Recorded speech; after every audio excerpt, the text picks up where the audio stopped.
আমি অনুপ্রক্ষিত, আর আপনারা দেখছেন নিউজ 7 দিন বাংলা। এবারে কেন্দ্রীয় বাহিনী মোতায়েনের সিদ্ধান্ত নেবে কেন্দ্র।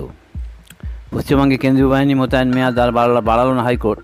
তাই ভোট পরবর্তী হিংসার প্রেক্ষিতে শান্তি বজায় রাখতে রাজ্য সরকারকে সদর্থক পদক্ষেপের নির্দেশ দিয়েছে বিচারপতি হরিশ টন্ডন ও বিচারপতি হিরণময় ভট্টাচার্যের ডিভিশন বেঞ্চ। পাশাপাশি আদালত আরও জানিয়েছে, রাজ্য শান্তি বজায় রাখতে ব্যর্থ হলে কেন্দ্রীয় বাহিনী মোতায়েনের ব্যাপারে সিদ্ধান্ত নিতে পারবে কেন্দ্রীয় সরকার। এছাড়া ভোট পরবর্তী হিংসার অভিযোগের প্রেক্ষিতে রাজ্য সরকার এখনও পর্যন্ত কী কী পদক্ষেপ করেছে তা জানতে চেয়েছে আদালত। আগামী 2 সপ্তাহের মধ্যে হলফনামা আকারে রাজ্যকে সেই রিপোর্ট জমা দেওয়ার নির্দেশ দেওয়া হয়েছে।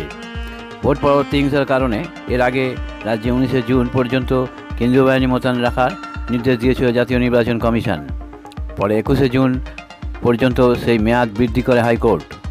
তারপর আরও একবার বাহিনী মোতায়েন মেয়াদ বাড়িয়ে 26শে জুন পর্যন্ত ছিল। এইবার এই বুধবার পর্যন্ত থাকার পর আদালত আর এর মেয়াদ বাড়াতে রাজি হয়নি। তবে শান্তি বজায় রাখতে এবার রাজ্যকেই সদর্থক পদক্ষেপ করতে হবে বলেও আদালত জানিয়ে দিয়েছেন। প্রতিবেদন নিউজ 7 দিন বাংলা।